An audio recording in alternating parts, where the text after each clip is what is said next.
This is a little bit of a how-to repair a broken paddleboard paddle, which is incredibly expensive. These paddles are around about £300, and this was broken by paddling the wrong way.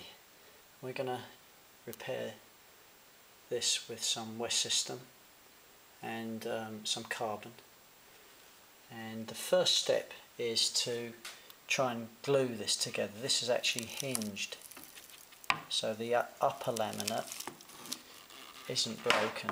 So you can see here, that's just about keeping it all together.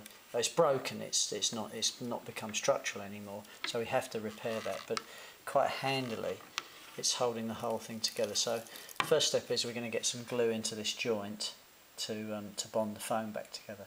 And we're just going to use some West System 105 with a 205 hardener and some silica, colloidal silica, mixed up to a nice peanut butter consistency.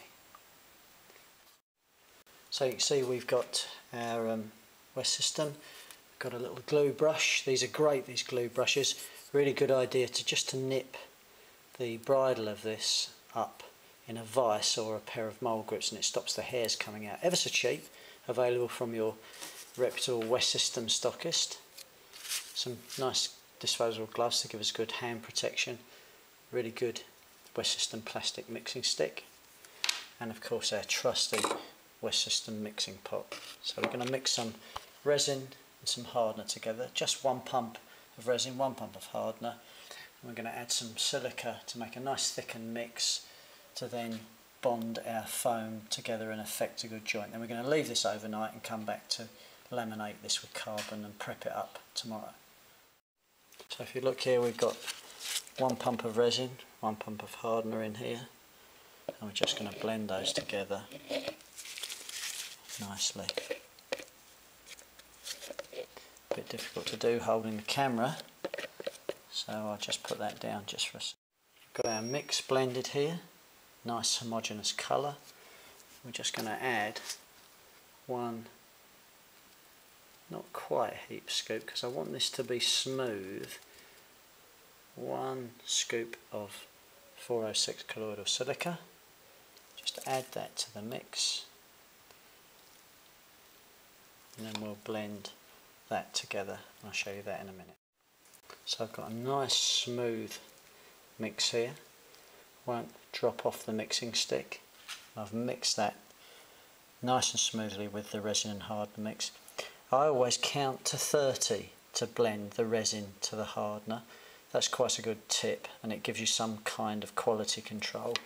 And of course, using the scoops means that you soon start to get used to the amount of filler you need to add to the mix to get the consistency that you require.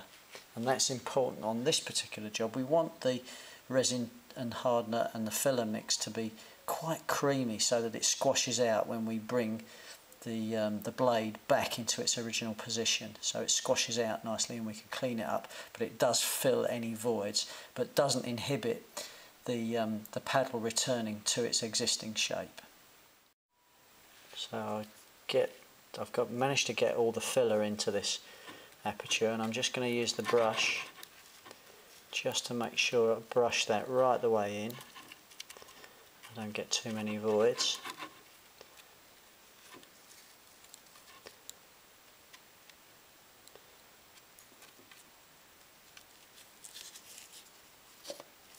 And then I'll just snap this up like that.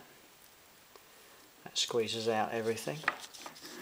Just move this can of release wax. And now you can see I've got this with a lot of material squashed out. Won't stay there, I'm going to weight this down with something, but I'm just going to clean it up first. I'll clean it up with the sharp end of a mixing stick.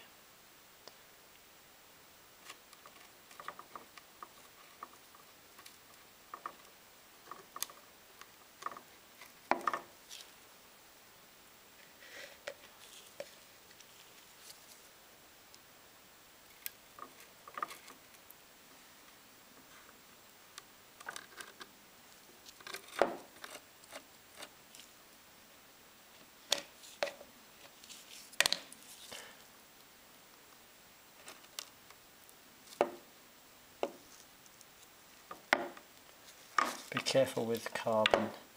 The splinters can be incredibly sharp, so I'm taking a bit of care just to smooth this off with my fingers. And that's it. Job done for this day. We'll come back to this again and re-laminate this with some nice new carbon and reinforce it a little bit. But it's got to be prepped up from here, so there's a lot of sanding to do.